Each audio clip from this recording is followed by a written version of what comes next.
র্যাবের একটা ব্যাটালিয়ন আমাকে প্রোটোকল দিয়ে নিয়ে আসছে, কত লক্ষ মানুষকে ঠেলে লাঠি চার্জ করে রক্তাক্ত করে যে আমাকে আনা লাগছে, এটা বোঝানোর মতো না যদি আপনারা না দেখতে পেতেন।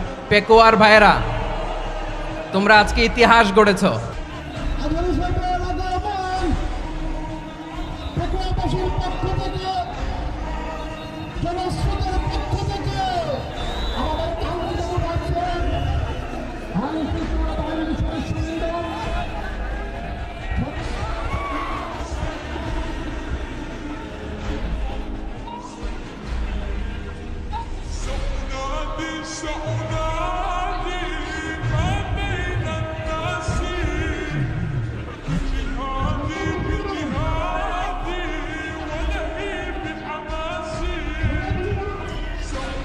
আসসালামু আলাইকুম ওয়া রাহমাতুল্লাহি ওয়া বারাকাতুহু।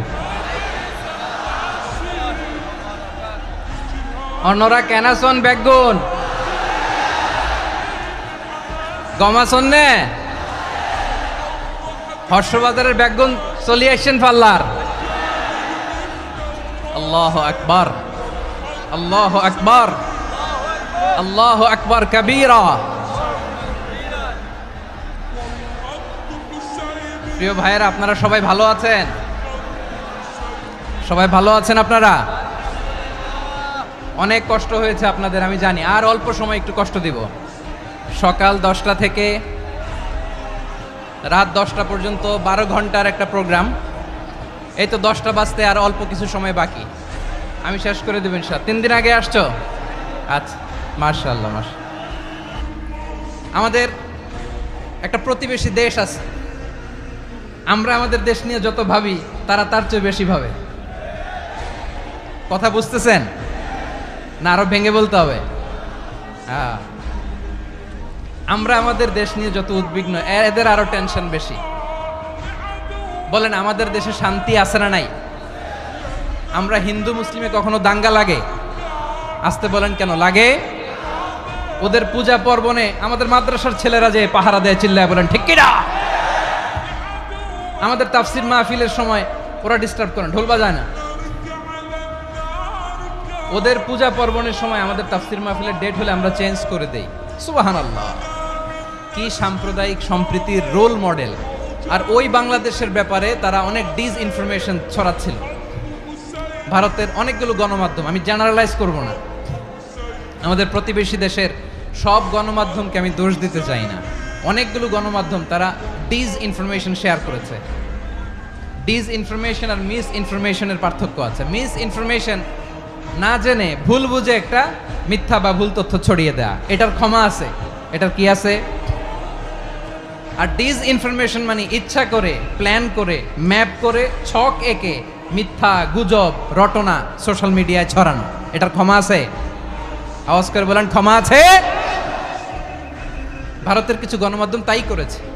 আমরা ব্যথিত হয়েছি, আমাদের হৃদয়ে রক্তক্ষরণ হয়েছে।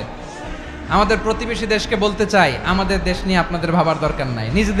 নিজের চরকায় তেল দেন, নিজের দেশ নিয়ে ভাবেন। গত মাসের ভয়েস অফ আমেরিকার রিপোর্ট, বাংলাদেশে সংখ্যালঘু জনগোষ্ঠী আগের চেয়ে বেশি নিরাপত্তা পাচ্ছে। Report voice of America, Muslim report নাকি? মুসলিম জরিপ, ভয়েস অফ আমেরিকা। কথা বুঝে নাই বোধহয়। ভয়েস অফ আমেরিকা কি আমাদের রিপোর্ট? না, ভয়েস অফ আমেরিকার জরিপ, বাংলাদেশের সংখ্যালঘু জনগোষ্ঠী আগের চেয়ে ভালো নিরাপত্তা পাচ্ছে। শুধু এখানেই শেষ না, মাইক্রোসফটের একটা জরিপ শোনায় আপনাদেরকে। তারা সারা পৃথিবীতে গুজব, ভুয়া আর মিথ্যা নিউজ ছড়ানোতে কোন দেশ সেরা একটা রিপোর্ট করেছে। এর মধ্যে 1 নম্বরে এসেছে ভারতের নাম। মাইক্রোসফট তো মুসলমানরা চালায় না? কথা বোঝে নাই বোধহয়। প্রতিবেশী দেশকে বলবো, আপনারা নিজের চরকায় তেল দেন, আপনারাও শান্তিতে থাকেন, আমাদেরকেও শান্তিতে থাকতে দেন। সব চেঞ্জ করা যায়, প্রতিবেশী চেঞ্জ করা যায় না। আমাদের ল্যান্ড তাদের ল্যান্ড, পাশাপাশি। আমরা চাই তারাও সুখে থাক, আমরাও সুখে থাকি, ঠিক কিনা?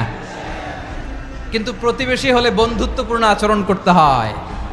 প্রতিবেশী যদি বন্ধু না হয়ে প্রভু হতে চায়, এরকম দানব প্রতিবেশী কেউ চায় না।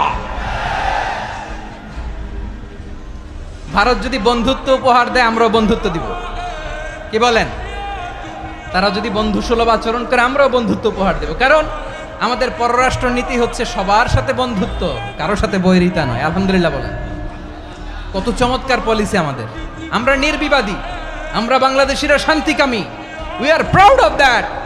এজন্য আমরা গর্ববোধ করি। আমাদের পররাষ্ট্র নীতি সবার সাথে বন্ধুত্ব, কারোর সাথে শত্রুতা নয়। তাই প্রতিবেশী দেশকে বলবো, আমার ভাইয়েরা, আপনারাও আমাদের ভাই, বন্ধুত্ব দিলে বন্ধুত্ব পাবেন। বন্ধুত্ব ইজ ওয়েলকাম, দাদাগিরি নয়।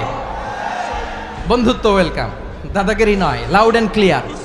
ভারত যদি বন্ধুত্ব দেখায় বন্ধুত্ব পাবে, কিন্তু ভারত যদি বাংলাদেশে আধিপত্যবাদ বিস্তার করতে চায়, বাংলাদেশের 18 কোটি জনগণ সেটা রুখে দেবে।